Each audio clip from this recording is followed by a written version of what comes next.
Bismillahirrahmanirrahim. Assalamu alaikum and welcome to the online session of Superior College Miyawali. Recently we have started chapter 10 Animalia and we have discussed 3 lectures about that, and in this fourth lecture we will discuss about two more phylums, phylum Annelida and phylum Arthropoda. I hope all of you will be fine and doing well in your lives. So let's start our lecture. Before starting the lecture we have to discuss some overview. जैसे आप देख सकते हैं कि ये आपके पास Annelida होगा और ये आर्थ्रोपोडा होगा, जो कि हम डिस्कस करेंगे। पहले मैं थोड़ा सा आपको इसको दिखा लूँ ताकि जब मैं आपको समझाऊंगी तो आपको आइडिया हो जाएगा। ये आपको 3 स्पीशीज़ यहाँ पर दिखाई गई हैं। एक जो है ये अर्थवॉर्म है और ये इसके अलावा नेरीज़ है और इसके अलावा बेटा ये यहाँ पर लीच मौजूद है, थर्ड वन। ठीक है, अब इसमें ना ये जो कुछ चीज़ें समझने वाली हैं वो प्रोस्टोमियम क्या है कि ये इसका माउथ पार्ट होता है, यानी इस तरह से ना इनकी पूरी बॉडी क्योंकि सेगमेंटेड होती है इस तरह से, तो ये आगे वाला पार्ट होता है माउथ की तरह का पार्ट और यहाँ पर ना सेंसरी स्ट्रक्चर्स लगे होते हैं। तो इसको हम बोल रहे हैं कि ये प्रोस्टोमियम है। ये वाला भी प्रोस्टोमियम है और ये वाला भी प्रोस्टोमियम है। ठीक है, सो ये प्रोस्टोमियम होता है जो माउथ पार्ट के साथ होता है, सेंसरी स्ट्रक्चर होता है और फीडिंग हैबिट में और प्रेडेटर से बचने में, वाटर की पीएच को मेंटेन करने में या देखने में बड़ा इंपॉर्टेंट रोल प्ले करता है। नंबर 2 हम बात करते हैं कि ये सिटाए जो है ना इनकी बॉडी पर होते हैं, यानी छोटे छोटे इस तरह के ना स्ट्रक्चर होते हैं और ये इनको ना चलने में बड़ा मदद करते हैं। ये काइटिन बेस होते हैं, आगे लेक्चर में हम इनकी डिटेल देखेंगे। और इसके अलावा जो है ना ये जो क्लाइटेलम है, क्लाइटेलम क्या है बेसिकली कि जो बॉडी का ये मिड वाला पार्ट होता है ना, अर्थवॉर्म की हम बात करें, ये इनका ख़ास फीचर है कि अर्थवॉर्म में बॉडी का ये जो मिड वाला पार्ट होता है वो सेक्रीट करता है म्यूकस, और म्यूकस की वजह से इस तरह का ना एक बैग की तरह का स्ट्रक्चर बनता है जिसको नाम दिया जाता है क्लाइटेलम का। यहाँ पर मेल भी होगा इस तरह से और फीमेल होगी इस तरह से। तो फीमेल अपने एग यहाँ पर रिलीज़ कर देगी, मेल अपने स्पर्म रिलीज़ कर देगा, ये दोनों सेपरेट हो जाएंगे, क्लाइटेलम ज़मीन पर पड़ा रहेगा और यहाँ पर एग और स्पर्म की फर्टिलाइजेशन हो जाएगी। यहाँ से लार्वा जो है ना वो नमूदार होगा, फिर मेटामॉर्फोसिस करके वो एडल्ट में कन्वर्ट हो जाएगा। तो इस तरह से जो है ना ये काफ़ी इंपॉर्टेंट होता है इनकी रिप्रोडक्शन के टाइम पे। हम आगे इसको डिस्कस करेंगे और ये हमारे पास आर्थ्रोपोड है। So let's start our lecture. Detail हम देख लेते हैं जी। सबसे पहले हमने कहा एनिलिडा के हवाले से हम बात करेंगे। एनिलिडा में जो है सेगमेंटेड वॉर्म्स हैं। जनरल करेक्टरिस्टिक ये हैं कि बॉडी डिवाइडेड है सेगमेंट्स में और फ्री लिविंग में। फॉर एग्जांपल हम बात कर रहे हैं अर्थवॉर्म की। सेगमेंटेड वॉर्म इसी वजह से कहा जाता है। एक्टोपेरासाइट जो है वो लीच है। इसके अलावा ये सॉइल में पाए जाते हैं, फ्रेश वाटर में पाए जाते हैं और मैरीन स्पीशीज़ में नहीं जाता। सॉइल में अर्थवॉर्म की एग्जांपल हो गई। ठीक है, बॉडी इनकी मेटामेरिकली सेगमेंटेड है। अच्छा, अब मेटामेरिकली सेगमेंटेड की बात यह है कि अगर बॉडी इस तरह से सेगमेंट्स में डिवाइडेड हो ना और हर एक सेगमेंट का एक ख़ास काम हो, यानी हर एक सेगमेंट स्पेशलाइज्ड हो। जैसे स्टार्टिंग वाले का क्या काम है कि उसने एज अ माउथ काम करना है, सेंसरी रिसेप्शन करनी है, तो वो क्या करेगा, प्रोस्टोमियम माउथ के तौर पे काम करेगा। सेंटर में जो है इनके डाइजेस्टिव ऑर्गन्स मौजूद होंगे, एंड पर इनके रिप्रोडक्टिव ऑर्गन होंगे, बिल्कुल एंड पर तो एक्सक्रीटरी ऑर्गन और इनस का स्ट्रक्चर होगा। तो जब एक सेगमेंटेड बॉडी इस तरह से रीजन वाइज जो है ना वो स्पेशलाइज होती है और हर एक रीजन का ख़ास काम होता है, हर एक सेगमेंट का ख़ास काम होता है बॉडी के लिए, इसको बोलते हैं मेटामेरिकली सेगमेंटेड। ठीक है, और इनकी बॉडी में जो है ना सिलोमेट्स हैं, क्योंकि ये तो जो सिलोमिक फ्लूइड होगा हाइड्रोस्टैटिक स्केलेटन के तौर पे काम करेगा, लेकिन सिलोम कंपार्टमेंट्स की फॉर्म में होगी, यानी ये पूरी बॉडी में नहीं होगी बल्कि कंपार्टमेंट्स की फॉर्म में होगी। ठीक है, और सिलोमिक फ्लूइड हर एक कंपार्टमेंट में होगा। मसल्स लोकोमोशन के लिए यूज़ होंगे तो लॉन्गिट्यूडनल और सर्कुलर होंगे, यानी बाहर की तरफ जो है ये सर्कुलर मसल होंगे और अंदर बिल्कुल ऐसे ही लॉन्गिट्यूडनल मसल होगा, जो कि बॉडी के लिए बड़ा इंपॉर्टेंट रोल प्ले करते हैं लोकोमोशन में।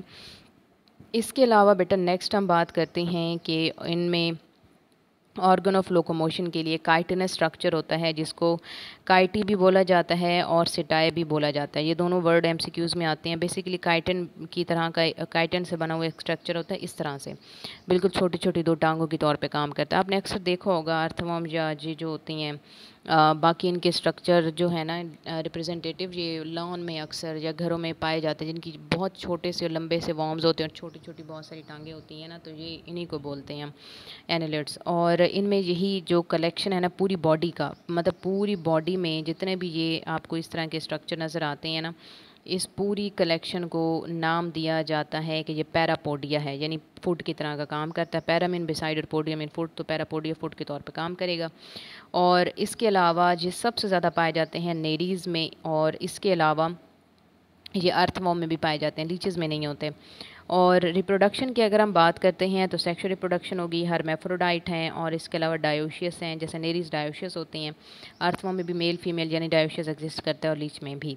लेकिन अर्थवॉर्म में हमने ख़ास अभी क्लाइटेलम की बात की थी और ट्रोकोफोर लार्वा की बात की थी, तो वही बात यहाँ पर अगेन उसने दोहराई है।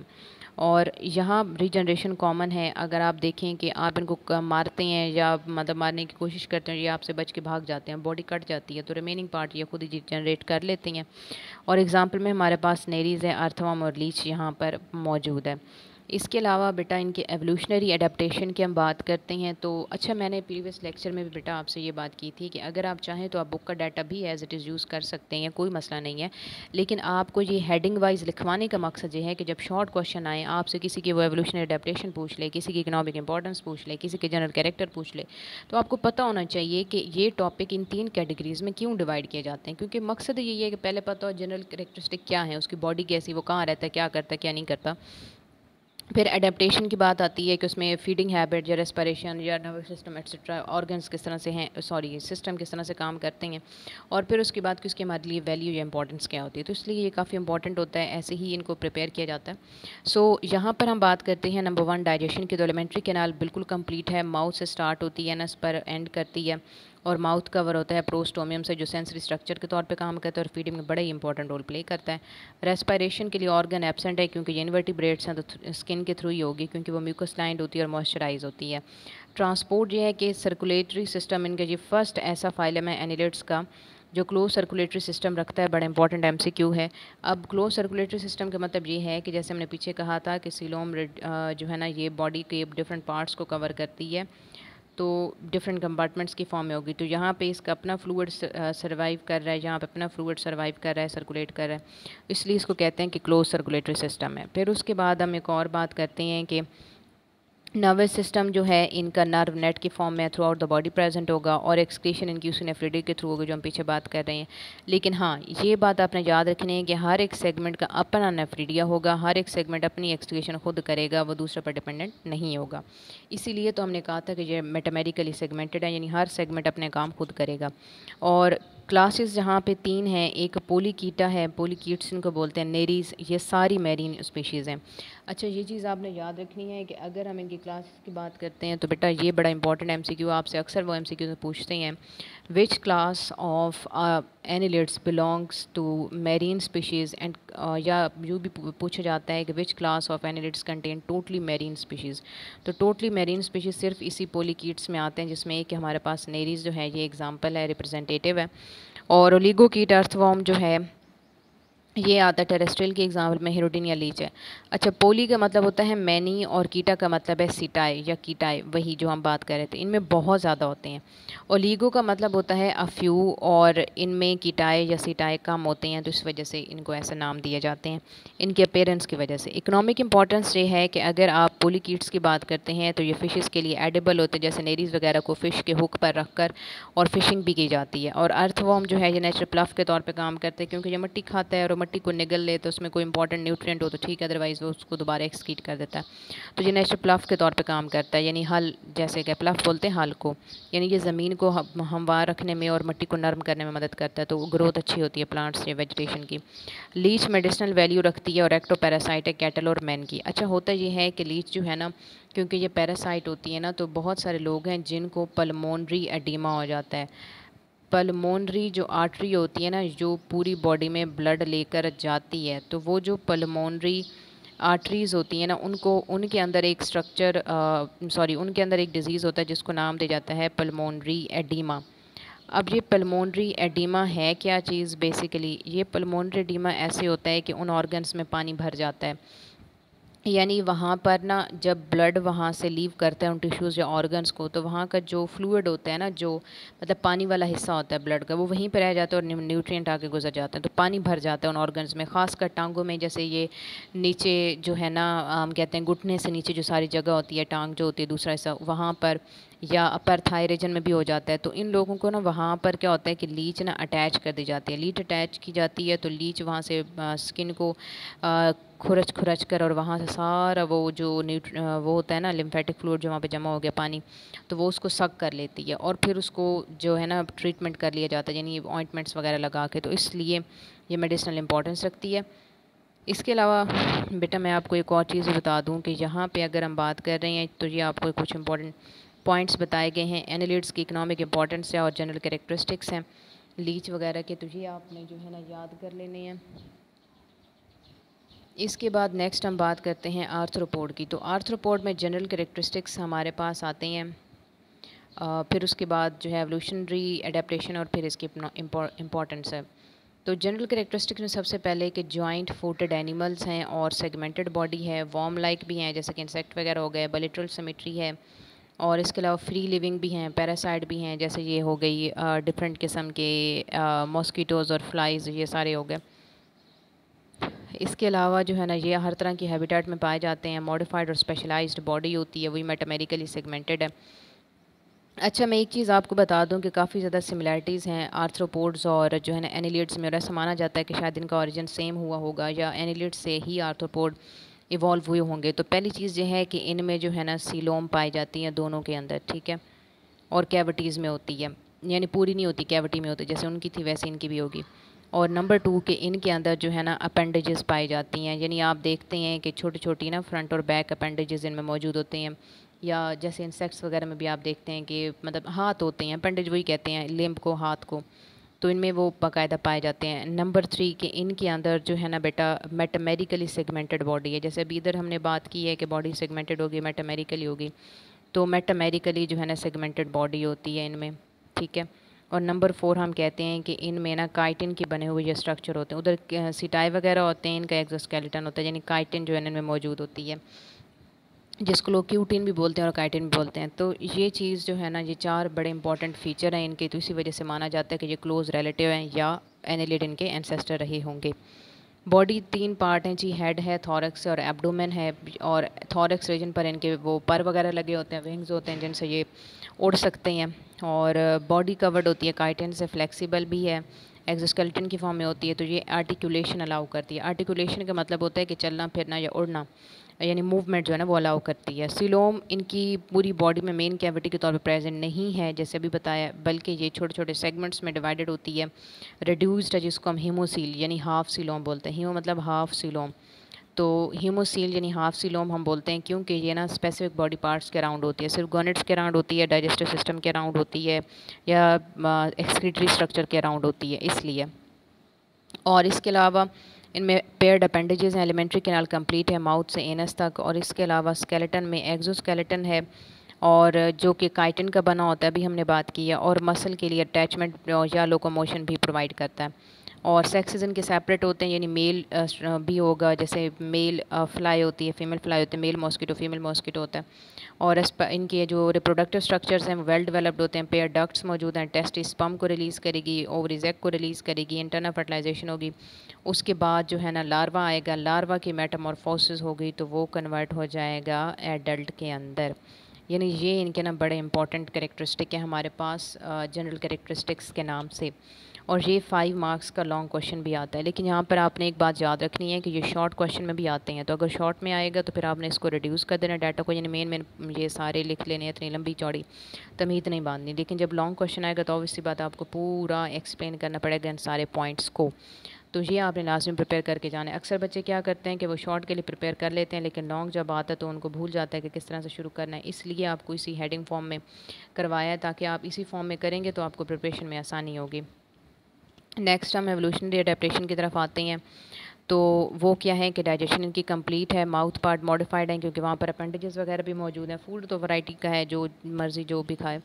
रेस्पिरेशन के लिए डिफरेंट ऑर्गन्स हैं, एक ट्रैकिया है, इसके अलावा जो कि ना स्पाइरिकल्स फॉर एक्सटीरियर, यानी फॉर एग्जांपल अगर ये उस इंसेक्ट वगैरह की बॉडी है तो यहाँ पर बॉडी में क्या होगा कि स्मॉल ओपनिंग होगी, जिनको ना स्पाइरिकल्स का नाम दिया जाता है।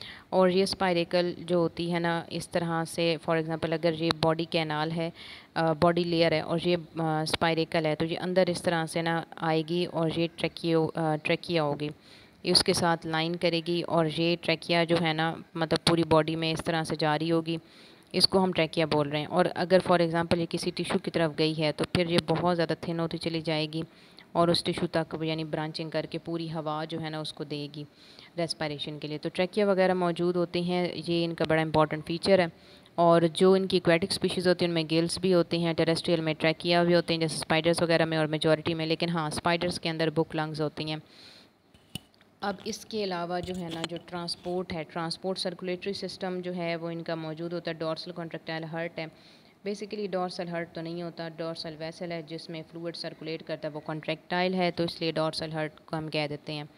और इसके अलावा एक्सक्रीशन में मेल्फिजियन टिब्यूल्स हैं, बड़ा इंपॉर्टेंट फीचर है मेल्फिजियन टिब्यूल का। और वेस्ट और यूरिक एसिड वगैरह, जो वेस्ट यूरिक एसिड की फॉर्म में होगा। नर्वस सिस्टम हाईली डेवलप्ड है, ब्रेन और वेंट्रल नर्व कॉर्ड्स मौजूद हैं और गैंग्लियन हर एक सेगमेंट का अपना होगा ताकि वो हर एक सेगमेंट के काम को कंट्रोल कर सके। इसीलिए हमने कहा था कि ये मेटामेरिकली सेगमेंटेड है। फिर इसके बाद इकोनॉमिक इंपॉर्टेंस में बेटा बेनिफिट्स भी हैं और हार्मफुल इफेक्ट्स भी हैं। बेनिफिट्स ये हैं कि लॉबस्टर्स हो गए, क्रेफिश हो गए, प्रॉन्स हो गए, तो ये फूड के तौर पे यूज़ होते हैं, सी फूड के तौर पे। इधर कराची वाले भी खाते हैं इनको क्योंकि रिच सोर्स होते हैं प्रोटीन का और हलाल भी हैं। इसके अलावा क्रस्टेशन की अगर हम बात करते हैं तो ये हार्मफुल पैरासाइट हैं जैसे साइक्लोप वगैरह, जो गिनी वॉर्म्स होते हैं ना, गिनी वॉर्म्स, तो उन पर फीड करते हैं ये। इसके अलावा हनी बी से आपको हनी मिलता है, सिल्क वॉर्म आपको वैक्स प्रोवाइड कर देता है, इंसेक्ट पोलिनेशन में इंपॉर्टेंट रोल प्ले करते हैं। और हाँ lab animals, fruit fly, Drosophila melanogaster, जिसको हम आगे इनहेरिटेंस वाले चैप्टर में डिटेल से भी पढ़ेंगे क्योंकि ये जेनेटिक के लिए बहुत इंपॉर्टेंट एनिमल है, इंसेक्ट है। और कॉकरोच, इसके अलावा ग्रास ऊपर, इसके अलावा हनी बी, ये बड़े इंपॉर्टेंट लैब एनिमल्स हैं जिन पर रिसर्चेस की जाती है, जिनके स्टडी किया जाता है। इंसेक्ट डिस्ट्रॉय भी करते हैं जी क्रॉप को, जैसे कि टिम्बर को, वुड को, क्रॉप को, तो लोकस वगैरह ये करते हैं। इसके डिफरेंट स्पीशीज़ होती हैं, कोई क्रॉप खाता है, कोई टिम्बर यानी लकड़ी खा जाते हैं। और दीमक भी तो है ना, वो भी तो इसी में ही आते हैं, वो स्मॉल आर्थ्रोपोड में आता है, माइक्रोस्कोपिक में। और इसके अलावा डिज़ीज़ वगैरह भी फैला देते हैं। हनी बी को देख लें आप, डिगर वेस्प को देख लें, ये दोनों जो हैं काफ़ी पॉइजनस होती हैं, काट लेती हैं। और मॉस्किटोज़ हैं या लाइसेस वगैरह हैं, फ्लीज़ हैं, तो ये ब्लड सक करते हैं, तो ये पैरासाइटिक स्पीशीज़ भी यहाँ पर हैं। That was about today's lecture. और यहाँ पर एक इंपॉर्टेंट चीज़ है जो आपने करनी है, ओरिजिन ऑफ आर्थ्रोपोड के हवाले से, वो हमने पहले भी लेक्चर में भी डिस्कस कर लिया, यहाँ से अगेन देख लेते हैं। उन्होंने कहा है कि आर्थ्रोपोड्स और एनिलिड्स का कॉमन ओरिजिन महसूस होता है क्योंकि इनमें अपेंडेजेस हैं और क्यूटिकल है और सेगमेंटेड बॉडी। पीछे मैंने आपको 4 चीज़ें बताई थी, पहली सीलोम, दूसरी मैंने कहा था सेगमेंटेड, मेटामेरिकली सेगमेंटेड बॉडी, तीसरी अपेंडेजेस और चौथी cuticle in the form of exoskeleton कहा था। फिर एक सवाल आता है कि जी इंसेक्ट क्यों इतने ज़्यादा सक्सेसफुल हैं कि आपको हर तरह के हैबिटाट में मिलते हैं। तो उसका रीज़न ये है कि इनकी बॉडी इतनी स्पेशलाइज्ड और मॉडिफाइड होती है कि ये कहीं भी आराम से एडजस्ट कर लेते हैं और ये अपनी ना लाइफ को वैसे ही एडेप्ट कर लेते हैं, वैसे ही ढाल लेते हैं। ये फ्लाई कर सकते हैं, इसके अलावा इनमें प्रोटेक्टिव मैकेनिज्म है, जैसे क्यूटिकल जो है वो एक्सोस्केलेटन की फॉर्म में पूरी बॉडी को कवर करती है। इसके अलावा प्रोटेक्टिव कलरेशन है, मिमिक्री करते हैं, ये एग्रेसिव बिहेवियर शो करते हैं कुछ स्पीशीज़ जैसे कि हनी बी वगैरह हो गई। तो लार्वा ना इनका टोटली सबसे इंपॉर्टेंट चीज़ है, फूड पर इनका कोई कंपटीशन नहीं है। लार्वा और चीज़ खाएगा और ग्रास हॉपर और चीज़ खाएगा। जैसे फॉर एग्जांपल ग्रास हॉपर की अगर मैं बात करूँ ना, तो वहाँ पे ये होता है कि ग्रास हॉपर खुद जो है वो लीव्स खाता है, ठीक है, इसलिए या ग्रास खाता है तो उसको हम ग्रास हॉपर कह रहे होते हैं। और उसका जो मतलब लार्वा होता है वो वॉर्म की फॉर्म में होता है, तो वो डिफरेंट पैरासाइट्स वगैरह और स्मॉल मतलब ये ना कीड़े मकोड़े वगैरह वो चीज़ें इस तरह की खाता रहता है। तो इस वजह से इनमें कोई कॉम्पिटिशन ही नहीं है, फूड की तो कमी इनको होती नहीं है। और दूसरी चीज़ इन्होंने प्रोटेक्टिव कलर और मिमिक्री की बात की, ये आपको स्पाइडर नज़र आ रही है, इनके ब्राइट कलर होते हैं। अब आपने ये बात याद रखनी है, एज अ थंब रूल आपने बड़ी इंपॉर्टेंट बात है याद रखनी है कि जितने भी एनिमल्स होते हैं, जो इंसेक्ट्स होते हैं ना स्पेशली, इनमें जो ब्राइट कलर वाले होते हैं ये जहरीले होते हैं। जैसे कुछ कलर्स हैं जो साफ ज़ाहिर है कि ये जो है ना पॉइजनस और काफ़ी ज़्यादा जानलेवा हो सकते हैं। ब्लैक कलर अगर ज़्यादा हो, येलो कलर हो साथ में, जैसे ये सामने नज़र आ रहा है आपको, ब्लैक हो गया, येलो हो गया, इसके अलावा जो है ना ब्लू कलर हो गया, रेड कलर हो गया, ऑरेंज कलर हो गया। तो ये कलर अगर हो ना किसी भी इंसेक्ट में, किसी भी एनिमल में, इवन आपको जो है ना स्नेक या फ्रॉग वगैरह में भी मिले, तो क्या होता है कि ये ना पॉइजनस होते हैं और ये नुकसानदेह होते हैं, काफ़ी नुकसानदेह होते हैं। लेकिन इनमें जो हल्के रंग वाले होते हैं ना, तो वो नुकसानदेह नहीं होते, वो नुकसान नहीं करते या ना ही जहरीले होते हैं। जैसे आगे हम फ्रॉग पढ़ेंगे तो वहाँ पे भी मैं आपको बताऊँगी कि एक अफ्रीकन डार्ट फ्रॉग है, DART, डार्ट फ्रॉग होती है, वो प्योरली ब्लू कलर की होती है और वो बहुत जहरीली होती है क्योंकि वो बहुत डार्क ब्लू कलर होता है उसका, नेवी ब्लू करके, और ऊपर उसके जो है ना ब्लैक डॉट लगे होते हैं, वो इतनी जहरीली होती है, इसी वजह से वो ब्लू होती है। तो ये बेटा आपने याद रखने हैं कि यही चीज़ें होती हैं जो इनको ना बाकी जानवरों से बचाते हैं, क्योंकि एनिमल्स को समझ आ जाता है कि जो इतने ब्राइट कलर का है तो ज़ाहिर सी बात है ये जहरीला होगा। That was about today's lecture and I hope कि आप इसको ज़रूर सुनेंगे पूरी तवज्जो से। Till the next video lecture बेटा विश यू गुड लक। और ये आपके जो क्वेश्चंस एज अ टास्क मौजूद हैं, फ्लो शीट्स वगैरह ये साइड बॉक्स में मैंने बनाया आपके लिए, तो ये बेटा लाजमी इसमें से प्रिपेयर करने हैं। Wish you good luck.